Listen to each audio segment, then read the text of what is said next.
एक शांत गांव में खेतों और पेड़ों से घिरा हुआ 4 चंचल बच्चे रहते थे। नूर फातिमा थी, एक शरारती और चतुर 9 साल की लड़की जो कभी कभी अपनी दयालुता से सभी को आश्चर्यचकित कर देती थी। वह अपने चाचा के परिवार के साथ रहती थी क्योंकि उसके अपने पिता शहर में काम करते थे।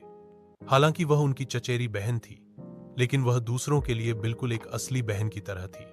फिर 8 साल का मोहम्मद अरहम था, जो एक नरम दिल का था, एक शांत और सीधा सा लड़का जिसे लड़ाई पसंद नहीं थी। उसका छोटा भाई मोहम्मद रोहान, जिसकी उम्र 6 साल थी, बिल्कुल विपरीत था, जोरदार, शरारती और हमेशा कुश्ती के लिए तैयार। सबसे छोटी अनाबिया थी, प्यारी और मासूम, जो हर किसी की मदद करना पसंद करते थे और हमेशा मुस्कुराते थे। यहां तक कि जब चीजें गलत हो जाती थीं, उनके पिता, जो गांव में एक छोटी सी दुकान के मालिक थे, उन्हें एक अच्छा जीवन देने के लिए कड़ी मेहनत करते थे। हर दोपहर स्कूल के बाद बच्चे अपने घर के पीछे बड़े आम के पेड़ के पास खेलते थे। वह आम का पेड़ पुराना और मजबूत था, गर्मियों में मीठे सुनहरे आमों से भरा हुआ था। एक दिन नूर फातिमे को एक विचार आया, चलो एक आम चुनने की प्रतियोगिता करें। जो सबसे ज्यादा आम चुनेगा वह जीतेगा। उसने उत्साह से चिल्लाया। रोहान की आंखें चमक उठी। मैं जीतूंगा, मैं सबसे तेज हूं। अरहम मुस्कुराया। चलो सावधान रहें, आम ऊपर हैं, और हम गिर सकते हैं। लेकिन नूर पहले ही पेड़ पर चढ़ रहा था और रोहान ने उसका पीछा किया। अराबिया ने जमीन से गिरे हुए लोगों को उठाया।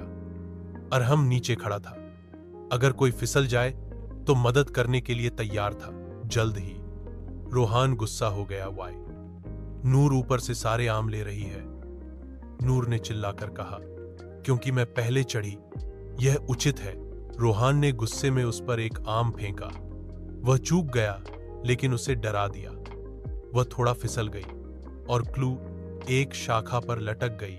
डर गई। अनाबिया चिल्लाई, लन्ना बंद करो, किसी को चोट लग जाएगी।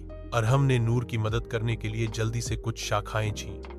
वह सुरक्षित रूप से नीचे उतरने में सफल रही, लेकिन उसके पैर पर खरोंच आ गई। हर कोई पेड़ के नीचे बैठा था, शांत और उदास। फिर अनाबिया ने धीरे से कहा, देखो क्या हुआ, हम प्यार से खेलना भूल गए, हमने इसके बजाय लड़ाई की। नूर ने अपने आंसू पोंछे और कहा, मैं केवल जीतना चाहती थी, लेकिन मां, मुझे लगता है कि मैंने इसे लड़ाई बनाना गलत किया। रोहान ने शर्मिंदा होकर नीचे देखा। मुझे माफी मांगनी चाहिए कि मैंने आम फेंका, मेरा इरादा तुम्हें चोट पहुंचाना नहीं था। अरहम हमेशा की तरह शांत मुस्कुराया और कहा, हम एक टीम है, दुश्मन नहीं। उस दिन उन्होंने सभी आमों को एक साथ इकट्ठा करने, सावधानी से चढ़ने, एक दूसरे की मदद करने और फलों को समान रूप से विभाजित करने का फैसला किया। बाद में उस शाम उनके पिता ने उन्हें खुशी से आम बांटते देखा। वह मुस्कुराए और कहा, जब आप प्यार के साथ रहते हैं तो सबसे छोटा आम भी मीठा लगता है।